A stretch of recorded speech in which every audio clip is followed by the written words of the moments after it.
ഈ കിളവന് ഉച്ചയ്ക്കാണോ?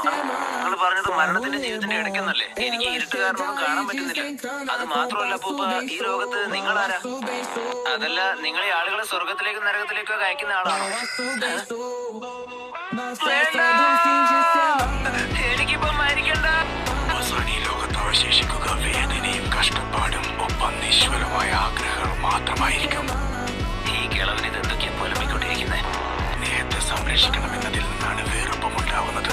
ഓ, കിളവന്റെ ക്ലാസ് എടുക്കാൻ തുടങ്ങിയല്ലോ. ഈ വയസ്സായന്മാര് ക്ലാസ് എടുക്കാൻ തുടങ്ങിയാൽ പിന്നെ ഒരിക്കലും നിർത്തും. എന്താണ് വിശേഷം? സുഖം തന്നെയാണോ? ഒട്ടും സുഖമില്ല. ഭക്ഷണം കഴിക്കേണ്ട ആവശ്യമേ ഇല്ലല്ലോ. ആ ചെലവ് മിച്ചം. പിന്നെ ബാത്റൂമിൽ പോകണ്ട. എങ്ങനെ നോക്കിയാലും ഇവിടെ ലാഭം തന്നെയല്ലേ? ഞാൻ നിങ്ങളെ പോലെ ഒരുവനാണെന്ന് നിങ്ങൾ കണക്കാക്കരുത്. അതുകൊണ്ട് മുഴുവനായിട്ടും നേരെ നിങ്ങളുടെ കൂട്ടത്തിൽ കൂട്ടണ്ട. സത്യം പറഞ്ഞ ഈ ഉപകാരങ്ങൾക്കൊക്കെ നീ ഞങ്ങളോട് കടപ്പെട്ടിരിക്കണം. ശരിക്കും ഞങ്ങളെ നിന്റെ കൂട്ടത്തിലാണ് കൂട്ടാൻ പറ്റാത്തത്. നീ ഉറക്കത്തില് റിൻ റിൻ റിന്ന് ഒരുപാട് തവണ പറയുന്നുണ്ടായിരുന്നു. നിനക്ക് പുറത്തു പോയിട്ട് വല്ല ബെല്ലോ മറ്റോ വാങ്ങിക്കണമെന്നുണ്ടോ? മാത്രമല്ല മണ്ടൻ കക്കാശി എന്ന് നീ ആവർത്തിച്ച് പറയുന്നുണ്ടായിരുന്നു. എന്താ പറഞ്ഞതിന്റെ അർത്ഥം? ഈ മണ്ടൻ കക്കാശി എന്ന് വെച്ചാ എന്താ? ഹലോ, ഞങ്ങൾ നിന്നോട് കുറച്ച് കാര്യങ്ങൾ ചോദിച്ചോട്ടെ?